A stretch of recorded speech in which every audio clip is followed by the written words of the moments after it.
अरे बहू, ये क्या कर रही हो? अभी 4 दिन पहले ही तो पूरे घर के चादर बदले और साथ ही सोफा कुशन कवर सब बदला था। फिर क्यों सब बदल रही हो? मालिनी जी चश्मे को साफ कर नाक पर चढ़ाती हुई थोड़ी गुस्से से बोली। वो मम्मी जी, मेरी भाभी का फ़ोन आया था। आज भैया यहाँ ऑफिस की मीटिंग अटेंड करने आ रहे हैं, तो साथ में भाभी और उनके बच्चे भी आ रहे हैं, इसीलिए सब बदल रही हूँ। चारू जल्दी जल्दी कुशन पर नए कवर लगाते हुए बोली। हाँ, तो भैया भाभी ही आ रहे हैं, इसमें घर में उथल पुथल मचाने की क्या ज़रूरत है? और फिर साथ में 2 छोटे बच्चे, सब नया लगा दोगी और वो दोनों गंदा दाग धब्बा लगाकर चले जाएंगे, फिर धोने में सर्फ पानी खर्च होगा। तुम ऐसा करो, फिर से सब पुराना बिछा दो। जब वो लोग चले जाएंगे तब यह सब नया चादर और कवर लगा देना। मालिनी जी ने कुशन कवर छीनते हुए कहा। लेकिन मम्मी जी, यह तो आपके ही घर का रूल है कि मेहमान के आने पर सभी चादर और कवर नए बिछाए जाते हैं, ताकि घर साफ और अच्छा लगे। चारू हैरान रह गई मालिनी जी की इस हरकत से। घर के मेहमान आने पर, ना कि बहू के रिश्तेदार आने पर, और वो लोग तुझसे मिलने आ रहे हैं या फिर चादर और कुशन से? अब फालतू दिमाग ना चलाओ और जाकर नाश्ता बनाओ। मालिनी जी गुस्से से उबलते हुए बोली। चारू किचन में चली गई और नाश्ता बनाते हुए सोचने लगी कि बात तो सही है, भैया भाभी मुझसे मिलने आ रहे हैं, फिर क्या फ़र्क पड़ता है कि चादर और कुशन कवर नए हैं या पुराने। कोई नहीं, भैया भाभी को अच्छा खाना बनाकर खिलाऊंगी। उन्हें मेरे हाथ का पनीर टिक्का मसाला और वेज बिरयानी बहुत पसंद है, वही बना लेती हूँ, और बच्चों के लिए पास्ता। चारू ने मालिनी जी को और प्रतीक को नाश्ता दिया और लिस्ट बनाने लगी। लिस्ट बनाकर उसने प्रतीक से पूछा, प्रतीक, क्या आप ऑफिस जाते समय यह लिस्ट पास के ग्रोसरी मॉल में दे दीजिएगा, वो होम डिलीवरी कर देगा। लिस्ट? अभी कुछ दिन पहले ही तो राशन आया है, अब क्या मंगवा रही? मालिनी जी ने प्रतीक के हाथ से लिस्ट छीन ली। पनीर, पास्ता, बूंदी, दही, गुलाब जामुन, ये सब क्या मंगवा रही हो और क्यों? प्रतीक टिफिन ले जा रहा है और मैं ये सब खाती नहीं, फिर किस लिए?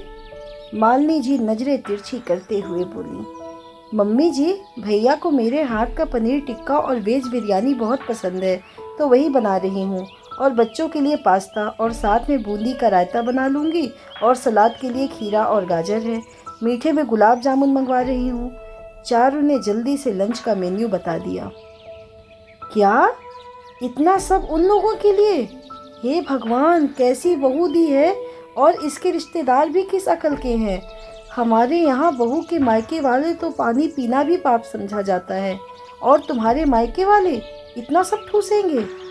मालिनी जी की बातों को सुनकर चारू ने प्रतीक की तरफ देखा, लेकिन उसने कुछ भी नहीं कहा। प्रतीक, मम्मी जी किस जमाने की बात कर रही हैं और आप कुछ बोलते क्यों नहीं? क्या आपको अच्छा लगेगा अगर आपकी बहन अपने घर से बिना कुछ खिलाए पिलाए आपको भेज दे? और मम्मी जी, क्या आपको यह बात अच्छी लगेगी? चारू ने दोनों को समझाना चाहा। मम्मी, चारू बात तो सही कह रही है, और फिर घर पर आए मेहमान का स्वागत सत्कार करना ही चाहिए। हमारी शादी के बाद पहली बार चारू के भैया भाभी मिलने आ रहे हैं, तो प्रतीक मालिनी जी को समझाने लगा। वाह बेटा, शादी को अभी 3 महीना भी पूरा नहीं हुआ और पत्नी की तरफदारी करने लगे? प्रतीक को आंख दिखाते हुए बोली, और फिर सारा गुबार चारू पर निकालने लगी। मेरी बेटी को बीच में लाने की ज़रूरत नहीं, और अपनी तुलना उससे बिल्कुल भी मत करना। तुम इस घर की बहू हो और यहाँ के नियम का पालन करना तुम्हारा कर्तव्य। आई बात समझ में? या फिर तुम्हारे भैया को समझाना पड़ेगा कि उनकी प्यारी बहना ससुराल वालों की बात का मान नहीं रखती? मालिनी जी की बात सुन प्रतीक सिर झुकाकर वहाँ से चला गया, और चारू ठगी सी खड़ी थी। अपने कमरे में बेचैनी से चारू टहल रही थी। आज उसे ऐसा लग रहा था कि उसकी शादी एक धोखा है। जिस मालिनी जी को वो अभी तक जानती थी, वो सिर्फ नजरों का धोखा था। समधन जी, आप बेफिक्र रहें, आपकी बेटी को अपनी बेटी बनाकर रखूंगी। आपका या इसके भैया भाभी का जब भी मन करेगा निसंकोच मिलने आ जाइएगा, हमारे यहाँ कोई रोक टोक नहीं है। विदाई के समय बड़ी बड़ी बातें करने वाली मालिनी जी अब एक नया ही रूप देखने को मिल रहा है। ससुराल आने के कुछ दिनों तक मालिनी जी एक अच्छी सास का चोला पहने रही। अब क्योंकि घर पर नई बहू आई थी तो मालिनी जी के ससुराल और मायके पक्ष के लोग आए दिन नई बहू से मिलने आ जाते। तब मालिनी जी पूरे घर का हुलिया बदलवा देती। कई बार तो ऐसा हुआ कि एक दिन में ही 2 बार उसे चादर और सोफा, कुशन, कवर सब बदलने पड़ते। चारू कहती भी कि मम्मी जी साफ है, अभी तो बदला, फिर क्यों? तब मालिनी जी बहुत ही प्यार से बोलती कि बहू, मेहमानों को यह कभी नहीं लगना चाहिए कि उनके स्वागत सत्कार में मेरी बहू पीछे रह गई। जब भी मेहमान नजर घुमाएं, उन्हें साफ सुथरा और ताजगी महसूस होनी चाहिए। मेहमानों के खाने पीने का विशेष ध्यान रखती और उनके मेन्यू कार्ड में खाने की इतनी वैरायटी रहती कि एक मेहमान का मेन्यू दूसरे मेहमान के मेन्यू कार्ड से बिल्कुल अलग रहता और सभी कुछ चारों से ही बनवाया जाता। हाँ, वो अलग बात है कि मेहमानों से तारीफ मालिनी जी यह कहकर बटोर लेती कि सब उन्होंने ही सिखाया है। यह सब देखने के बाद ही जब आज चारू को पता चला कि उसके भैया भाभी आ रहे तो घर के चादर और सोफा, कुशन, कवर बदलने लगी और खाने की भी लिस्ट बनाई। लेकिन मालिनी जी का रूखा व्यवहार और रूढ़ सोच देखकर चारू हैरान और परेशान हो गई। कुछ सोच चारू, कुछ सोच। इन सासू जी का कुछ तो करना पड़ेगा। ऐसी सोच वाली सासू जी के साथ वो नहीं रह सकती। और यह प्रतीक वैसे अकेले में बहुत बड़ी बड़ी बातें करते हैं कि तुम्हारे लिए दुनिया से टकरा जाऊंगा, और यही अपनी मम्मी के आगे ही बोलती बंद हो गई। चारू अपने आप से ही बातें कर रही थी। सोचते सोचते चारू को भूख लग गई, क्योंकि सवेरे से इन सब बातों में उसने नाश्ता किया ही नहीं था। किचन में जाकर नाश्ता और चाय लेकर वापस कमरे में जाने लगी तो मालिनी जी की आवाज सुनकर चौंक गई और वो उनके कमरे के बाहर खड़ी होकर अंदर की बात सुनने लगी। चारू की आंखें धीरे धीरे बड़ी होने लगी जब उसने मालिनी जी की सब बातें सुनी। हाँ जीजी, तुमने सही कहा, और जैसा तुम हमको बताती थी वही हम आज किए। अरे नहीं, मुझे पता है कि बहू के मायके से आज भर भर कर सामान आएगा। लेन देन में तो बहू के मायके वाले बहुत तेज हैं। क्या उसमें भी कमी निकालनी है? ठीक है, सब समझ गए। और कुछ जिज्जी? अच्छा ठीक है, अब आप कह रही हैं तो मीठे में गुलाब जामुन खिला देंगे, और क्या।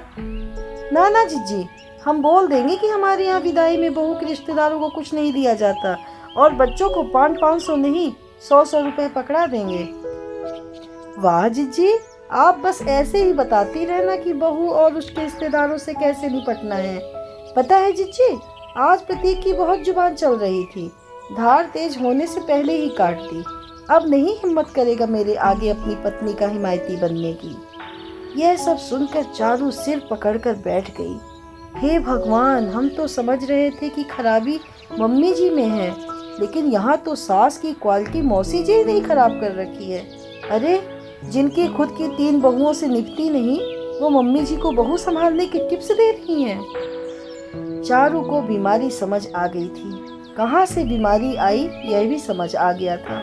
बस अब उन्हें दवा देना था, और वो भी कड़वी। चारू ने यह सब बातें प्रतीक को बताई और प्रतीक ने अपनी दीदी प्रिया को। प्रिया ने चारू को फोन करके कुछ समझाया तो उसकी आंखों में चमक आ गई, लेकिन फिर भी उसने पूछा, दीदी सब ठीक हो जाएगा ना? कहीं ऐसा ना हो कि बात बनने की जगह सब और बिगड़ जाए। प्रिया ने आश्वासन दिया कि सब ठीक हो जाएगा, और कुछ गड़बड़ हुई तो वो सब संभाल लेगी।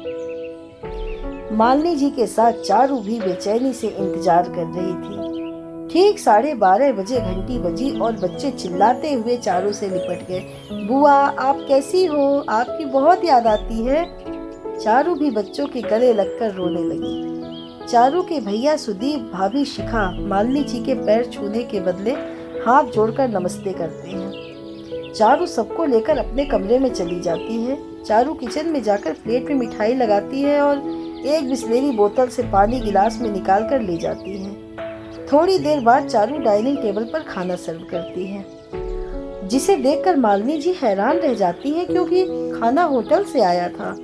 सब खाना पीना होने के बाद भैया भाभी चले जाते हैं। बहू, क्या तुम्हारे घर से कुछ सामान नहीं आया? खाली हाथ कोई अपनी बहन से मिलने आता है क्या?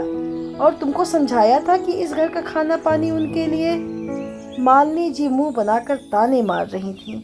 उनको बीच में रोकते हुए चारू बोली, नहीं लगेगा पाप मम्मी जी, मेरे मायके वालों को कुछ नहीं होगा। भैया भाभी खाली हाथ कहाँ आए थे? आपने ठीक से देखा नहीं? दोनों ने अपने हाथों से भर भर कर ढेर सारा आशीर्वाद दिया, जो किसी भी सामान से ज्यादा अनमोल है। आपने कहा था कि बेटी के ससुराल का ना खाना है और ना पीना है, तो मैंने उन्हें वो मिठाई खिलाई जो भैया लाए थे मेरे मायके से। पानी मैंने बिस्लेरी का दिया, यानी हमारे घर के नल का नहीं था, और खाना मैंने बाहर होटल से मंगवा दिया। तो इस तरह उन्होंने हमारे घर का ना पानी पिया और ना ही खाना खाया। आपने कहा कि आपके घर में आपके मेहमानों का स्वागत होता है, बहू के रिश्तेदारों का नहीं। तो मम्मी जी, स्वागत करोगे तो ही सत्कार मिलेगा, वरना नमस्कार से ही काम चलाना होगा।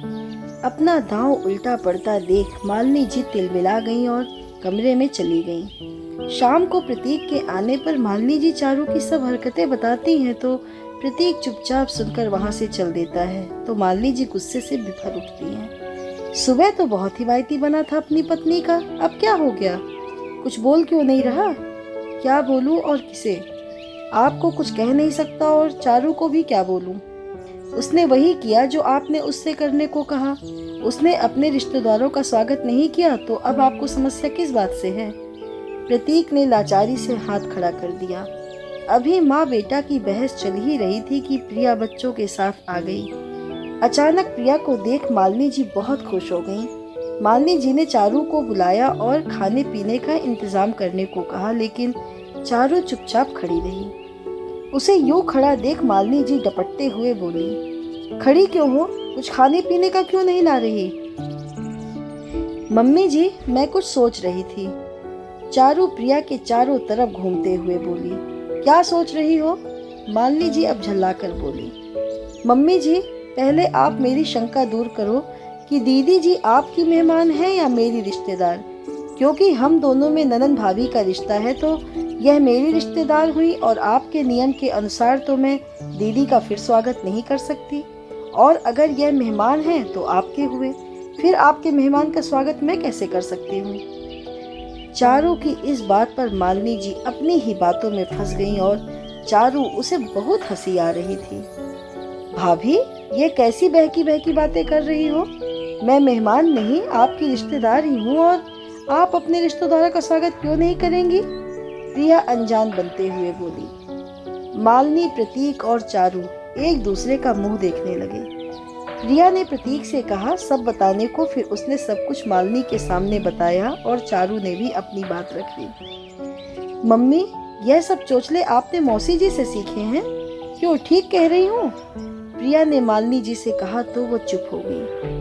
मम्मी, आपको यह बात क्यों नहीं समझ आती कि मौसी जी जब अपनी ही बेटी और बेटों का घर उजाड़ चुकी हैं, वो आपको सुखी रहने देंगी? उन्हीं की सलाह पर आप मेरे ससुराल में बेमतलब की दखलंदाजी करने लगी थी। वो तो मेरी सास समझदार थी और उन्होंने सब संभाल लिया, वरना आपने तो मेरा घर तोड़ ही दिया होता। और अब आप चारू के साथ यही कर रही हैं। आपको तो यह सोचकर खुश होना चाहिए कि आपके बच्चों के ससुराल वाले बहुत अच्छे और सीधे हैं, जो जरूरत पड़ने पर हमेशा साथ खड़े रहेंगे। पापा के जाने के बाद हम बस 3 रह गए थे, लेकिन आज आपका अपना कुटुंब बन गया है। सिर्फ कुछ बेबुनियाद और वाहियात से नियमों की वजह से क्यों तोड़ रही हैं? सच कहना मम्मी, क्या दादी ने भी आपके ऊपर यह सब चोचले आजमाए थे? नहीं ना? फिर क्यों? आप माँ हैं मेरी और प्रतीक की, तो क्या चारू और अमन की भी सिर्फ माँ नहीं रह सकती? क्या जरूरी है सास बनना? प्रिया की बात सुन मालिनी जी को समझ आ गया कि बहन के बहकावे में वो गलत कर रही थी। माफ कर दो तुम सब। सही कहा, मैं माँ हूँ और माँ भेदभाव नहीं करती। चारू, मुझे माफ कर दो। मैंने तुम्हारे भाई भाभी के साथ ठीक नहीं किया। मैं उनसे माफी मांग लूंगी, तू भी मुझे माफ कर दे। मालिनी जी चारू के आगे हाथ जोड़कर खड़ी हो गई। मम्मी जी, आप माफी मत मांगिए, आपकी सोच गलत बना दी गई थी। चारू ने मालिनी जी के हाथ पकड़ लिए और उनके गले लग गई। सब ठीक हो गया है तो चारू के भैया भाभी को घर बुला ले, वो लोग होटल में हैं। प्रतीक ने हंसते हुए कहा तो मालिनी जी ने खुद उन्हें घर पर रुकने के लिए बुलाया और कहा कि मेहमान हो या रिश्तेदार, हमारे यहाँ सभी का स्वागत सत्कार किया जाता है।